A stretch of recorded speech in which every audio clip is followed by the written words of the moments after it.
xibaar yu wér te wóor ca tàng ba abonnez-vous pour ngeen di mën di jot suñuy vidéo. dal leen ak jàmm seen chaîne bi di Buzz 221G ki di Pape Malick Ndour Yacoub ancien ministre ci régime président Macky Sall. démb waa division des investigations criminelles bii di DIC ca fajar lañ daal di débarquer ci këram daal di koy teg loxo te ginnaaw bañ ko dégloo ba noppi kookee di Pape Malick Ndour dañ ko daal di mujj placé en garde à vue ba kookee daal di nay fanaan guddeem gu njëkk ci kaso bi. coow loolee nu mu demee moom mooy que ne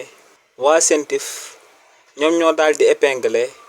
kii di Pape Malick Ndour jëmale ko ci coowal Prodac bi ndax kookee ginnaaw ba mu fi daan nekk ministre de la jeunesse te mu daal di hérité projet wu Prodac bi nga xam ne bañ koy soog a tàmbali ci réewu Sénégal Mame Mbaye Niang lañ ko dénkoon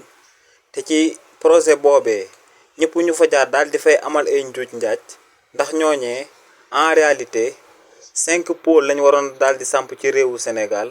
si nga xam ne dañ fa waroon di béy di sàmm ak a napp waaye tamit foofee waroon nañoo recruter lu tolloog 300 000 jeunes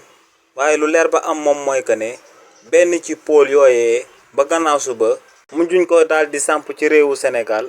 te projet boobee décaissé woon nañ ci lu tolloog 36 milliards de francs CFA. ci projet boobee nag waa CENTIF li ñuy toppee kookee di Pape Malick Ndour moom mooy que ne dafa daal di laale ci 2 milliards yi nga xam ne dafa concerné woon projet boobee di Prodac ginnaaw ba mu fi nekkee woon ministre de la jeunesse ci réewu Sénégal